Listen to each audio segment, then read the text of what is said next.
The tears fell silently down Pope Robert Francis Prevost's face as he clutched the crumpled letter in his trembling hands.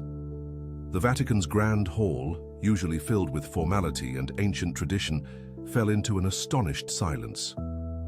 Cardinals, bishops and diplomats, men and women who negotiated with world leaders and faced global crises without flinching, stood frozen, witnessing their newly elected Holy Father openly weeping before them all.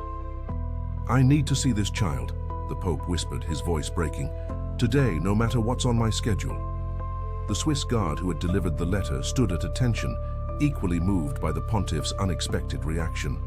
No one had anticipated that a simple envelope, passed along by a reluctant guard who nearly tossed it away, would create such a profound moment that would soon change countless lives around the world.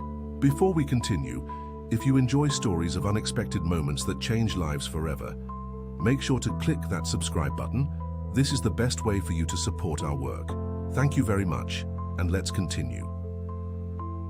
Just hours earlier, on that crisp May morning in 2025, the atmosphere in Vatican City crackled with energy. The white smoke had billowed from the Sistine Chapel's chimney only yesterday, announcing to the waiting world that a new leader of the Catholic Church had been chosen. American Cardinal Robert Francis Prevost, Archbishop of Boston, had emerged as Pope Robert, the first American pope in the Church's 2,000-year history. The transition was dizzying. In less than 24 hours, Prevost had gone from being one voice among many to sitting on the chair of St. Peter. His simple quarters had been exchanged for the papal apartments, his red cardinal's vestments replaced with the white cassock that would now define him to the world. At 68, with silver hair and eyes that crinkled deeply when he smiled, Pope Robert carried himself with the humble demeanor that had endeared him to Boston's faithful for years. Captain Lorenzo Giuliani of the Swiss Guard had been assigned as the Pope's personal security detail that morning.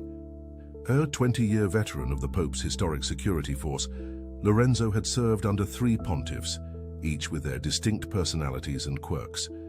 With every new pope came a period of adjustment, learning preferences, routines, and boundaries. The first days were always the most uncertain. "Your Holiness," Lorenzo said as he escorted the Pope toward his first official meeting, "the schedule today is quite full. The College of Cardinals awaits your address, followed by representatives from 17 nations who have come to offer their congratulations." Pope Robert nodded, his eyes taking in the ancient hallways of the Apostolic Palace. The weight of history pressed upon him, the same corridors walked by saints and sinners, the same walls that had witnessed centuries of triumph and tribulation for the church he now led. "It's all happening very quickly," the Pope admitted, his American accent standing out against the Italian marble surroundings. "I keep expecting someone to tap me on the shoulder and tell me there's been some kind of administrative error." Lorenzo allowed himself a small smile. "I assure you, Your Holiness, the Holy Spirit does not make administrative errors." As they rounded the corner toward the Sala Clementina, where the cardinals waited, they encountered an unusual commotion. A small crowd had gathered near one of the side entrances to the Vatican, an area typically used by maintenance staff and lower-level employees. Among the group was a custodian, 2 junior clerics, and a young Swiss guard named Marco Beretta. "What's happening here?" Lorenzo asked sharply, instinctively positioning himself between the Pope and the unexpected gathering. The young guardsman Marco straightened immediately, his colorful Renaissance-style uniform making him look like he'd stepped out of history. At just 22, he was one of the newest members of the elite corps sworn to protect the Pope with their lives. "Captain, there's a situation at the South Gate," Marco explained. "A young girl, perhaps 10 years old, is insisting on delivering a letter to the Holy Father. She says she's traveled all the way from Chicago." "We have protocols for correspondence," Lorenzo replied firmly. "All letters to His Holiness go through proper channels for security screening." The Pope, however, had overheard the exchange. He stepped forward, his curiosity piqued. "A child from Chicago? My last parish assignment before Boston was in Chicago." Marco nodded, producing a simple white envelope from his uniform pocket. "She was most insistent, Your Holiness. Said her name was Sophie Miller." When the guards at the gate explained the protocols, she began to cry but wouldn't leave. I told her I would try, though I know it's against regulations. His voice trailed off as he glanced nervously at his captain. Lorenzo frowned. Marco, you know better than to... May I see it? Pope Robert interrupted, extending his hand. The young guard hesitated, looking to his superior. Lorenzo gave a resigned nod, and Marco handed the envelope to the Pope. It was an ordinary envelope, the kind found in any stationery store across America. On the front, written in the uneven block letters of a child, were the words, "To the new Pope, urgent and private." Pope Robert turned the envelope over in his hands. You said she's waiting? Yes, Your Holiness, Marco confirmed. At the south gate with her mother. The guards are being polite but firm about protocol. The Pope glanced at his watch. The cardinals had been waiting for 15 minutes already. His first official address as Pope, delayed because of a child's letter. Protocol demanded he continue to his scheduled obligations. Every minute of a Pope's day was precious, mapped out weeks and sometimes months in advance. Your Holiness, Lorenzo reminded gently, the college awaits. Pope Robert nodded, tucking the envelope into his cassock pocket. Of course. Let's proceed. The Sala Clementina hummed with the low murmur of dozens of conversations as the College of Cardinals waited. These men, princes of the church from every corner of the globe, had until yesterday been Prevost's peers. Now they looked to him as their leader, their holy father. Many had voted for him, some had not. All now pledged their obedience. As Pope, Robert entered. The room fell silent. Cardinals rose to their feet, the rustle of red cassocks filling the momentary quiet before applause broke out. For the next hour, the newly elected pontiff delivered his vision for his papacy, one of healing, outreach and renewed focus on the marginalized. He spoke of climate change, of refugees, of economic inequality, and of the Church's role in addressing these challenges. His words were measured, thoughtful, reflecting years of pastoral work and theological study. Yet throughout the address, the Pope's hand occasionally drifted to his pocket, fingers brushing against the envelope within. Sophie Miller from Chicago had traveled across an ocean to deliver this message. What could be so urgent? As the meeting concluded and the cardinals lined up to personally greet their new leader, Pope Robert's mind kept returning to the letter. Between handshakes and blessings, between promises of prayers and pledges of support, he wondered about the girl waiting at the gate. Would she stay all day? Would she be turned away, disappointed that her journey had been in vain? Cardinal Luis Gomez of Mexico City was the last to approach. A longtime friend, Gomez had served alongside Prevost on several Vatican commissions over the years. A momentous day, Holy Father, Gomez said warmly. How are you holding up? Pope Robert smiled tiredly. Still processing it all, Luis. There's so much to absorb. The cardinal nodded sympathetically. The first days are overwhelming. I remember when John Paul II confided that he spent his first night as Pope on his knees, terrified of the responsibility. As the room cleared and only a few staff remained, Pope Robert finally withdrew the envelope from his pocket. The next meeting, with diplomatic representatives, wasn't scheduled to begin for another 20 minutes, a small window of time. With careful fingers, he opened the envelope and unfolded the single sheet of notebook paper inside. The letter was written in the same childish print as the envelope, blue ink pressed hard into the paper, leaving indentations visible from the back. Dear new Pope, my name is Sophie Miller. I am 10 years old. Mom says you are American like us, which is cool. I live in Chicago, but right now we are in Rome because my little brother Ethan is very sick. The doctors in America said they couldn't help him anymore. He has a tumor in his brain. The special doctors in Rome were our last hope, but yesterday they told my mom they can't do the surgery either. It's too dangerous. Ethan is only 6. He loves soccer and trains and playing with our dog Rusty. The doctors say he only has weeks left, maybe. My mom cries every night when she thinks I'm asleep.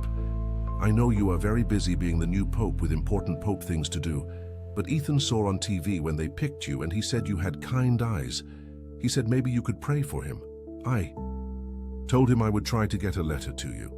We're staying at the hospital near Vatican City. It's called Bambino Gesù, room 304. Ethan would be so happy to know you got this letter.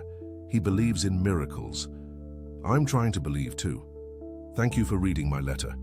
Your friend Sophie Miller, P.S. Ethan's favorite color is green. He says it's the color of hope. Pope Robert read the letter once, then again. His hands began to tremble slightly. He thought of his years as a parish priest in Chicago, of the countless hospital rooms he had visited, the prayers whispered over small beds in pediatric wards. He thought of parents clutching each other in corridors, of siblings confused and frightened by the sudden fragility of their once invincible family units. Without a word, he rose from his seat and walked to where Lorenzo stood by the door. "Captain," he said quietly, "I need to make a change to today's schedule."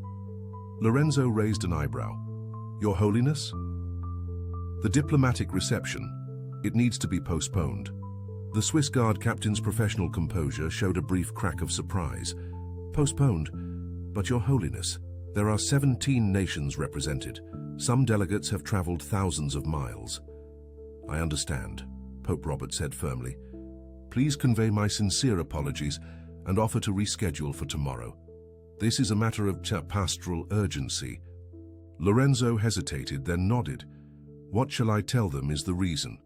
Pope Robert handed him the letter. "The truth. Tell them I've been called to visit a sick child." As the captain read, his expression softened. For all the protocol and ceremony that governed Vatican life, for all the political considerations and diplomatic niceties, the Church's foundation remained simple human compassion. This, Lorenzo understood, was why Robert Prevost had been chosen as Pope. "I'll make the arrangements immediately," Lorenzo said, returning the letter. "Would you like me to have a car prepared?" "Yes," the Pope replied. "And Captain, the girl, who delivered this letter? Is she still at the South Gate?" Lorenzo dispatched a junior guard to check. Within minutes, word returned that Sophie and her mother had left after Marco had taken the letter, returning to the hospital where Ethan waited. Within the hour, the papal motorcade pulled away from Vatican City without ceremony or announcement.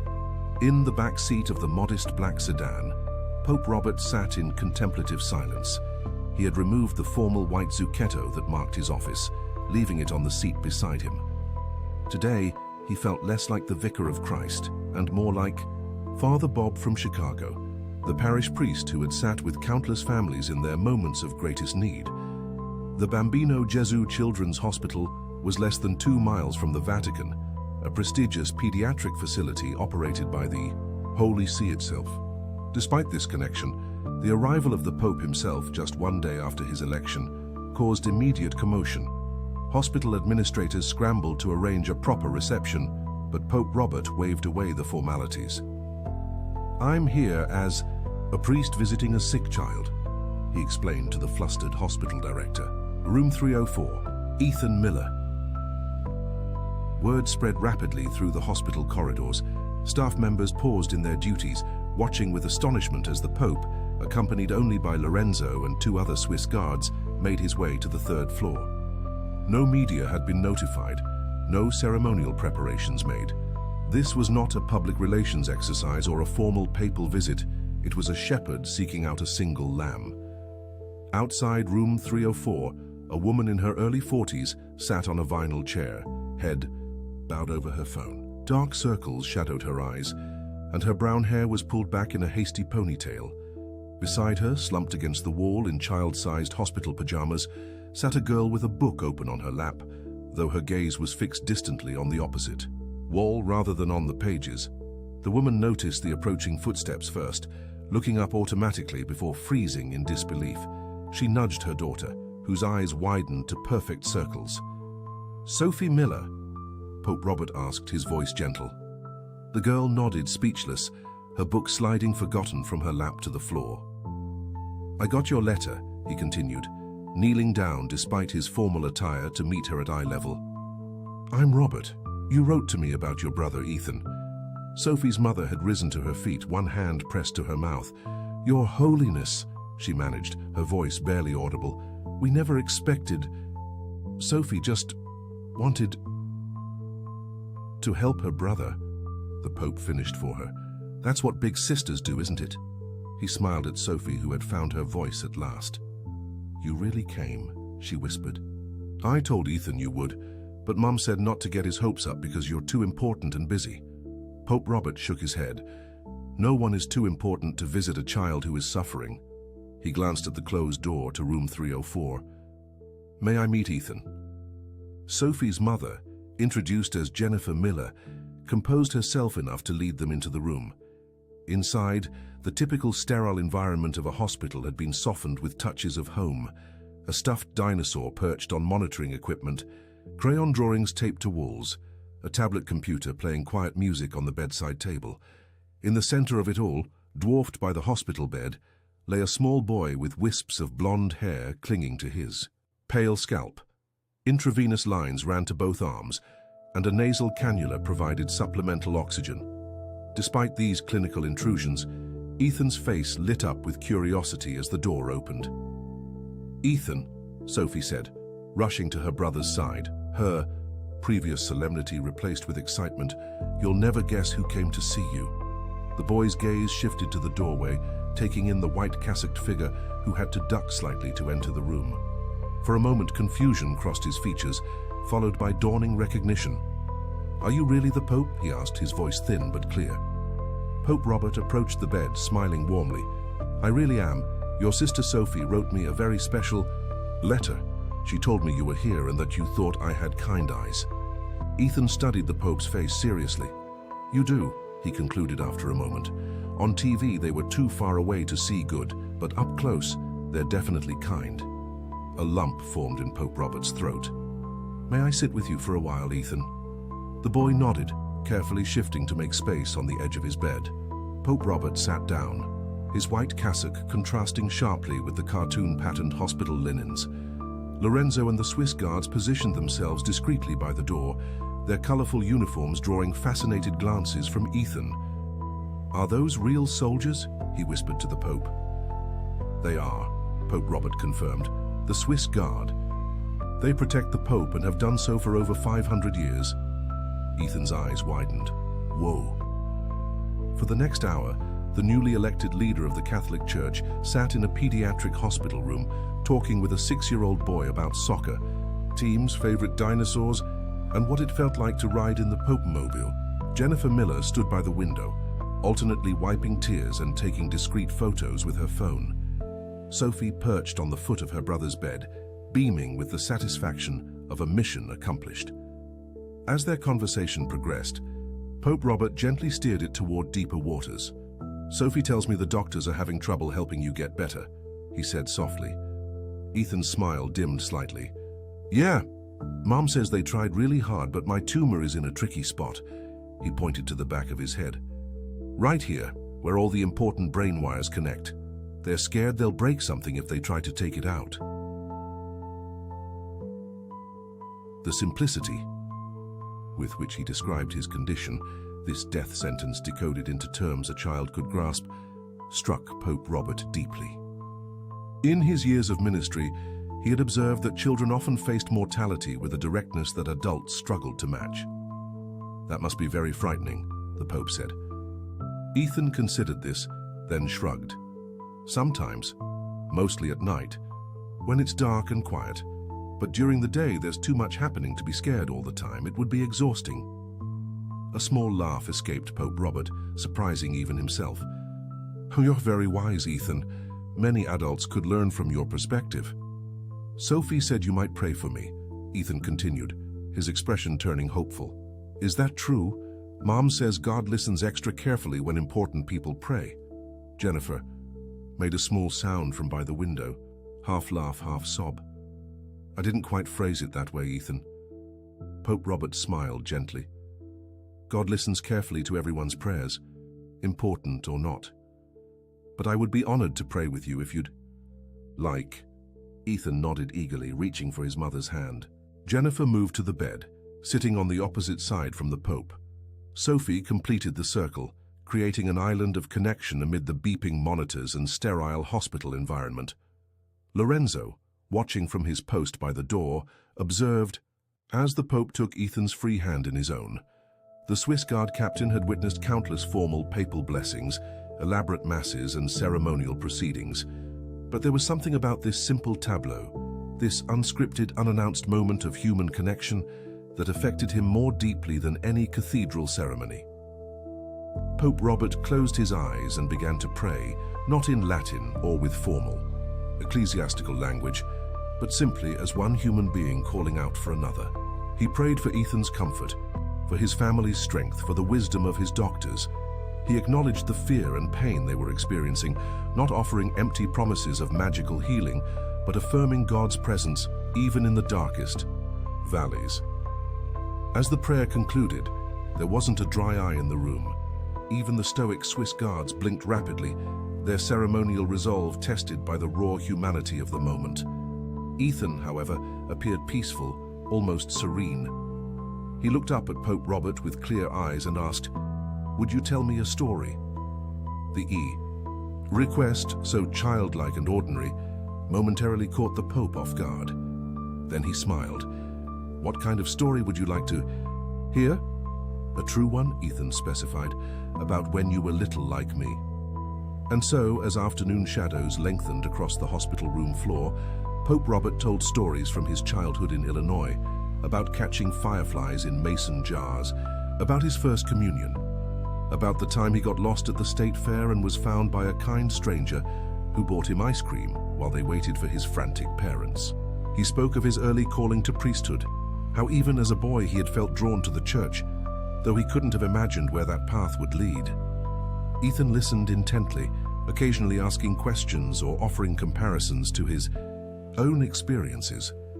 There was no protocol here, no papal formality, just the ancient human tradition of storytelling, of connection through shared narrative. Eventually, a nurse appeared to administer Ethan's medication. She stopped short in the doorway, momentarily stunned by the scene before recovering her professional composure. "I'm sorry to interrupt, Your Holiness," she said, bobbing an awkward curtsy that made Ethan giggle. "Please don't apologize, Pope," Robert responded, standing from the bed. "Ethan's care comes first." As the nurse went about her tasks, the Pope turned to Jennifer and Sophie.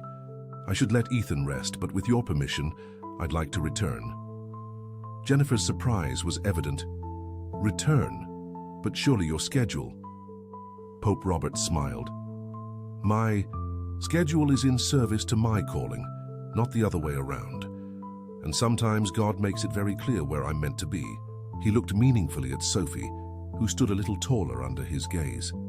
"Your daughter's courage in delivering that letter was no accident." As they prepared to leave, Ethan called out weakly from the bed, the medication already making him drowsy. "Pope Robert." "Yes, Ethan." The boy's eyelids fluttered as he fought to stay awake. "Since God picked you to be Pope, does that mean he might still have a special job for me too, even if I'm sick?" The question hung in the air, its theological and existential weight belying the small voice that had asked it. Pope Robert returned to Ethan's bedside, gently placing his hand on the boy's head in a gesture as old as blessing itself. "Ethan, I believe with all my heart that God has a purpose for every life, no matter how long or short it may be. Your job right now is to be exactly who you are, a brave boy who brings joy to everyone around him, and from what I've seen today, you're doing that job perfectly." Satisfied, Ethan closed his eyes, drifting towards sleep with a small smile on his lips.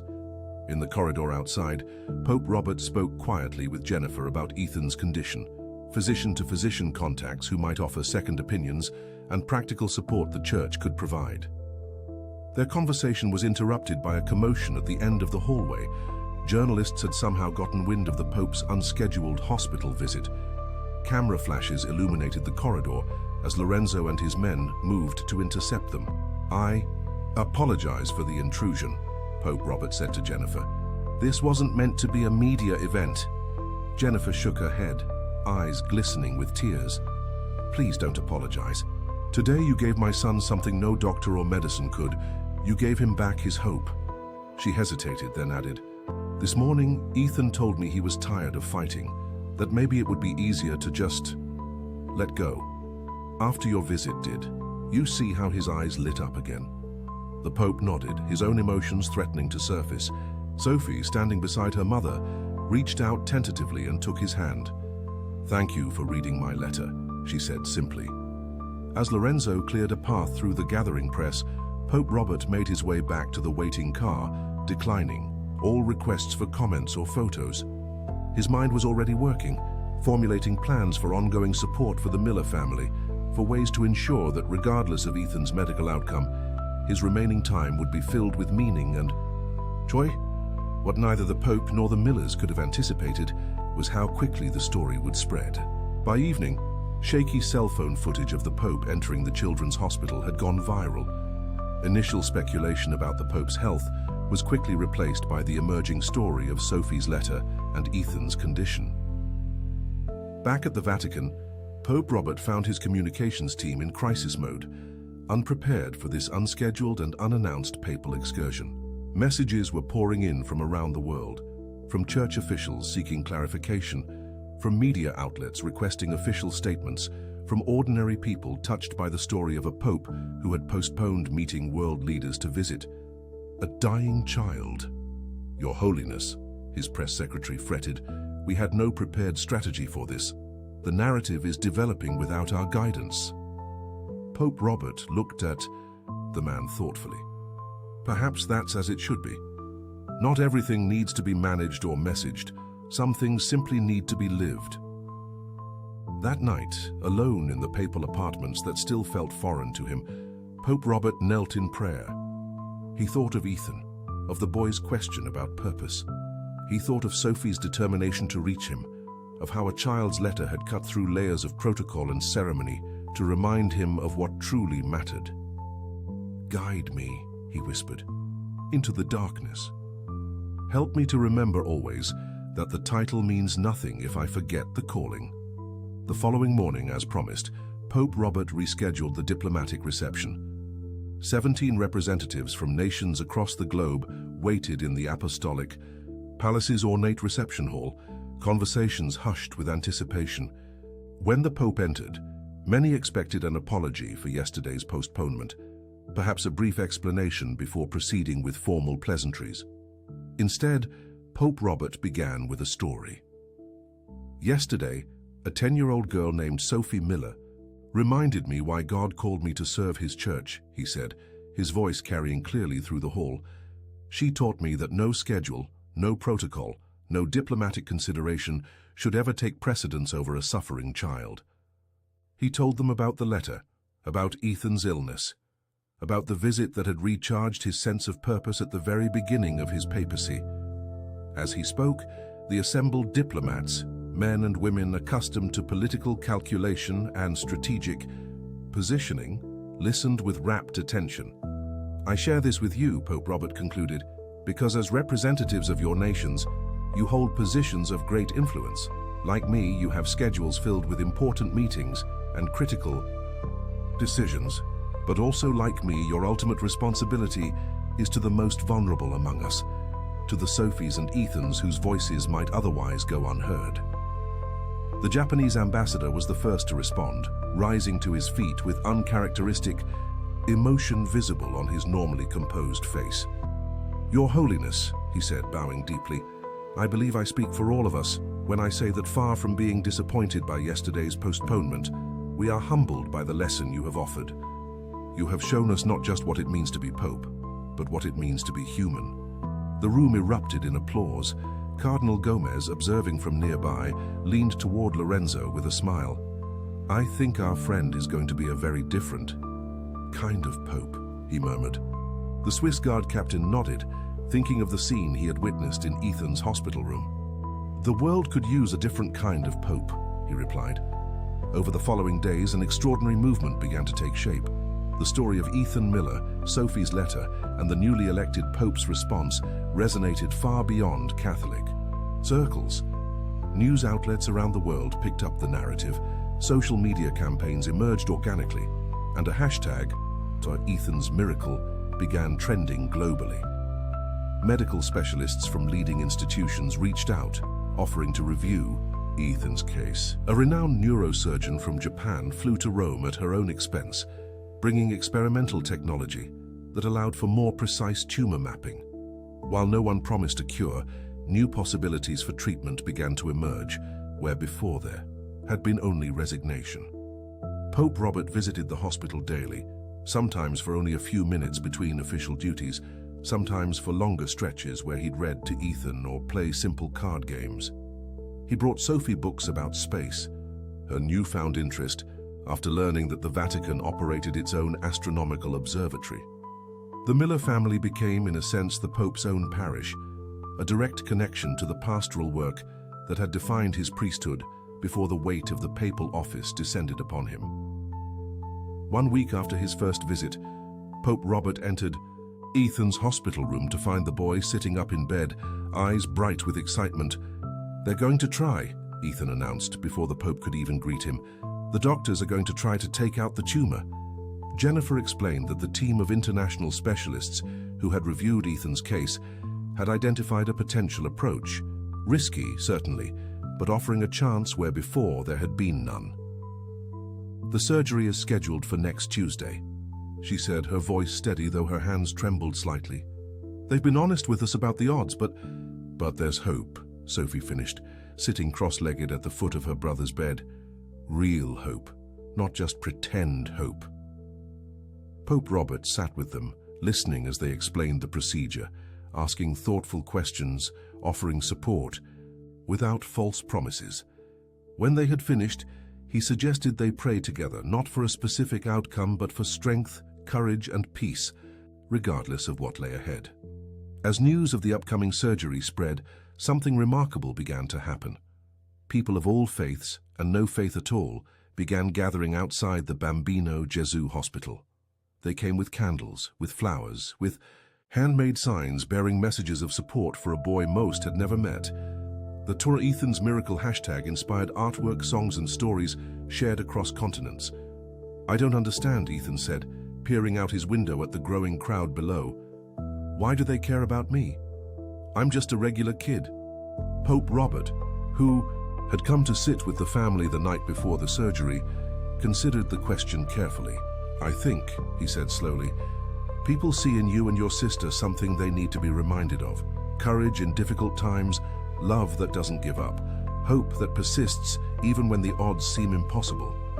In a world that often feels divided and frightening, your story has given people something to unite around, something pure to believe in." The surgery lasted 14 hours.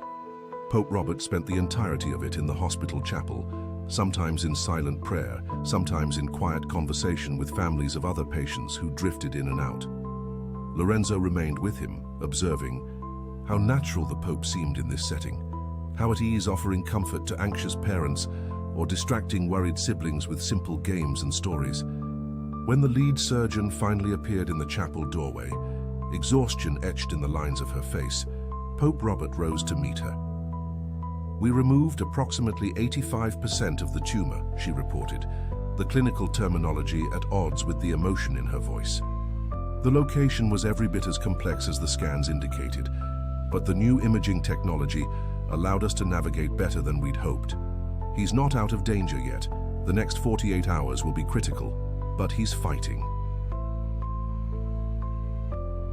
Pope Robert thanked her, then asked, "May I tell his family?" The surgeon nodded, too tired for protocol concerns about who should deliver such news. In a small waiting room down the hall, Jennifer and Sophie Miller sat huddled together, both having fallen into restless sleep after hours of anxious vigilance. Pope Robert knelt beside them, gently touching Jennifer's shoulder to wake her. As consciousness returned, fear flooded her features until she saw the Pope's smile. "They've removed most of the tumor," he said simply. "Ethan is in recovery now. The road ahead is still uncertain, but there is reason for hope." The tears came then. Tears of relief, of tentative joy, of emotional release after months of sustained terror.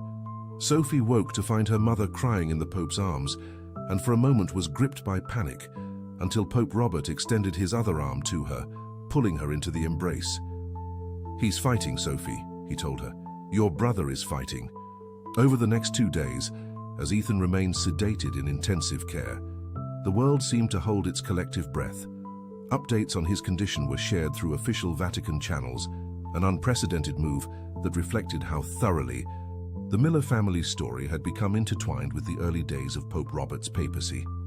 On the 3rd morning after surgery, Pope Robert was preparing for an important meeting with his advisory council when his secretary interrupted with a phone call from the hospital. "Ethan is awake," Jennifer told him, her voice breaking with emotion. "He's asking for you." Without hesitation, Pope Robert asked for his car. As he rose to leave, Cardinal Gomez, who had been awaiting the start of the meeting, raised an eyebrow. "Another postponement, Holy Father." Pope Robert paused, considering. "No," he decided, "not a postponement, a reprioritization." He turned to his secretary. "Move the meeting to Ethan's hospital room. Any cardinals who wish to attend are welcome to join me there." And so it happened that one of the first substantive policy discussions of Pope Robert's papacy took place in a pediatric recovery room at Bambino Gesù Hospital. 6 cardinals, along with key Vatican staff members, gathered around Ethan's bed as the boy drifted in and out of consciousness, monitors beeping steadily in the background. They discussed church initiatives for children's healthcare globally, funding for pediatric research, support systems for families facing medical crises, and educational access for hospitalized children. Hospital staff occasionally entered to check Ethan's vital signs, working around the unprecedented ecclesiastical gathering with professional focus. When the meeting concluded, Cardinal Gomez lingered behind as the others filed out. "An unorthodox venue," he commented to Pope Robert, "but perhaps one of the most productive council meetings I've attended." The Pope smiled, watching as Sophie showed her sleeping brother the drawing she had made of the cardinals in their distinctive red robes gathered around his bed. There's something clarifying about discussing policies while looking at the faces they will actually affect. 3 weeks later, Ethan Miller was discharged from Bambino Gesù Hospital. While his prognosis remained guarded, the partial tumor would require ongoing monitoring and treatment. He walked out of the hospital on his own 2 feet, Sophie holding one hand and his mother the other. A small crowd had gathered outside, held back by barricades and Vatican security personnel. Many held green balloons, Ethan's favorite color, the color of hope, as Sophie had written in her letter. As the Miller family emerged, a cheer went up, balloons were released into the clear blue sky, and through the crowd came Pope Robert himself, no longer in the white cassock of his office, but in the simple black clothes and clerical collar of a parish priest. "I thought the Pope might be too busy today," Ethan said as Robert approached, his voice still weak but his eyes bright with recognition. "Too busy to see my friend go home?" Pope Robert replied, kneeling down to Ethan's level. "Never." He handed the boy a small package wrapped in green paper. Inside was a well-worn baseball, signed not with the Pope's name but with "Your friend Robert." "This was the first home run I ever hit when I was just about your age," he explained. "I've kept it all these years as a reminder that sometimes, against the odds, we connect with something perfectly and send it soaring. I'd like you to have it now." Ethan cradled the ball in his small hands with the reverence of a child receiving treasure. "I'll keep it forever," he promised. As the Miller family prepared to board their flight back to Chicago the following day, a letter arrived at their hotel. It bore the papal seal, but was addressed not to Ethan or Jennifer, but to Sophie. Inside was an official Vatican document establishing the Sophie Miller Initiative, a new foundation dedicated to supporting children with serious illnesses and their siblings, with particular emphasis on funding innovative medical research and providing educational opportunities for children during long-term hospital stays. "Your courage in bringing your brother's story to me has inspired a movement," Pope Robert had written in a personal note attached to the formal document. "You reminded a new pope of his true purpose at exactly the moment he needed that reminder most. For that gift, the Church and I will be forever grateful." Thousands of miles away in Rome, Pope Robert Francis Prevost prepared for his weekly general audience in St. Peter's Square. As he reviewed his remarks, A small green ribbon was visible, pinned to his white cassock, a quiet symbol of a child's hope that had become, in many ways, the defining emblem of his early papacy. His address that day would not focus on theological complexities or ecclesiastical politics. Instead, he would speak of letters, of how the simplest communication, delivered with pure intention, could change lives and even institutions. He would speak of how a child's directness had cut through layers of protocol to reach the human heart of the papal office. He would announce the creation of a special Vatican mailbox, dedicated solely to receiving letters from children around the world, with a team tasked specifically with ensuring that each one received a personal response. Because if his brief time as Pope had taught him anything, it was that sometimes the most profound wisdom came in the smallest envelopes, and the most powerful prayers were written in crayon. The tears that had fallen from Pope Robert's eyes on that first day, the tears that had so stunned the assembled Vatican officials, had not been tears of sorrow, but of recognition. Recognition that in Sophie's simple letter, God had sent him a message about the kind of Pope he was meant to be. Not distant and ceremonial, but present and personal. Not hidden behind protocol, but accessible to the smallest and most vulnerable. Not focused on power and politics, but on the individual souls entrusted to his care. And as the bells of St. Peter's began to ring, calling the faithful to gather, Pope Robert touched the green ribbon on his chest and whispered a prayer of gratitude for a little boy from Chicago who had shown him that sometimes miracles worked in both directions, the healer becoming healed, the blessing becoming blessed, the teacher becoming taught. For in the end, it wasn't Pope Robert who had given Ethan a miracle. It was Ethan and Sophie who had given one to him.